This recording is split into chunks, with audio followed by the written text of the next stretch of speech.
At least 33 Canadian churches were burned to the ground in the past year and a half, and only 2 of them were accidents, and here's why. Most of the fires were set deliberately, and investigators say it was likely connected to the recent discovery of unmarked graves at residential schools. The schools were run by Catholic churches and Catholic missionaries, and many believe that the churches are now being burnt down due to unresolved anger. 100 churches across Canada have been burned down over the last couple years because Indigenous people believe that their children were buried under these churches. An Indigenous people group in Saskatchewan claimed that hundreds of children were buried under these Catholic schools, but excavations that were carried out last year did not turn up any evidence of these bodies, but the churches were burned anyways. You can see here at this Catholic school that they have all of this graffiti on there saying, "Dig them up and shame on you and go home." The reason for this retaliation against the Catholic schools is because beginning in the early 19th century, tens of thousands of Native American children were taken from their families and placed at residential boarding schools in Canada, where unfortunately they were abused. Now, not every single site where they think children were buried has been excavated, but it seems like the whole idea was exaggerated because they have not found nearly as many bodies as they thought they would. It's very likely that the social media hysteria is what caused the problem. Here is a map of the total of 96 churches across Canada and also over here that were burned down because of this. Now, I'm no expert on Indigenous people and their history, but you guys let me know what your thoughts are on this.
No, they don't.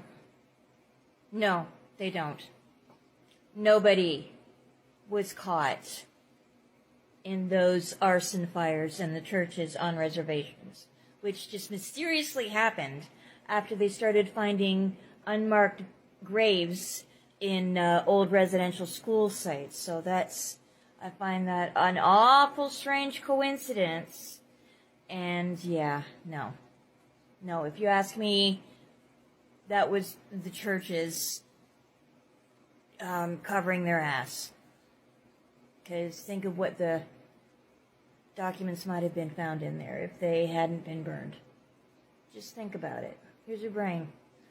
Follow the money.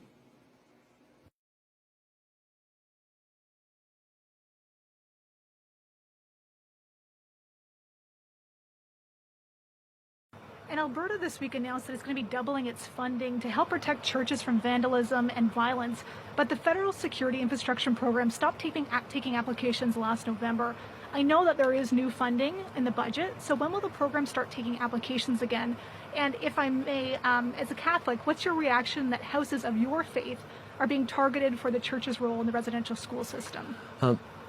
As you know, Ashley, we have put in place a security infrastructure program that partners with places of worship to be able to put in cameras and security systems to keep those institutions safe from what is unfortunately a rise of intolerance and racism and hatred that we're seeing across the country. And certainly we will continue to roll out those funds in partnership with community centers, religious institutions and others that need that protection. As I've also said, it is unacceptable and wrong that acts of vandalism and arson are being seen across the country, including against Catholic churches.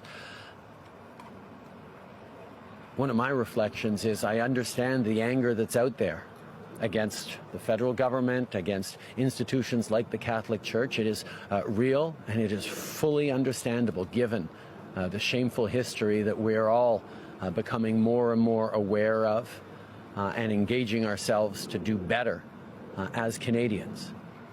But I can't help but think that burning down churches is actually depriving people who are in need of grieving and healing and mourning from places where they can actually grieve and reflect and look for support. We shouldn't be lashing out at buildings that can provide solace to some of our fellow citizens, but we should be every day committing ourselves, each and every one of us, to the hard work we need to do to actually rebuild a path forward that reflects the terrible intergenerational trauma and present-day realities of suffering that we are all collectively responsible for. Hey guys, so I wanted to talk about what is happening in terms of the burning churches now that we have started to find more and more unmarked graves of Indigenous children at residential schools. I wanted to make this very clear. Indigenous peoples and their allies are not the people burning down the churches. More likely than not, it is their own members, and that is killing two birds with one stone. In the burning of churches, the people are trying to vilify Indigenous communities and ultimately justify the genocide against their people. And with that, they are attempting to justify so many things, including the mistreatment of Native peoples in terms of not giving them enough food, enough water, and the MMIW crisis. And second, they are trying to hide evidence and records of the names of the Indigenous children who are buried in those unmarked graves, making it much more difficult to bring their bodies back home to their families. So please do research, sign petitions, go help with GoFundMes, and if you hear about another burning church, just know that it's not the Indigenous peoples, and they're probably trying to use it to vilify them. I don't understand why you idiots decide that you're gonna post this garbage. Don't post this shit on my friggin' videos. It's lies. You're a garbage potato. And shut up.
Oops, my heart went oops, I never will forget My heart went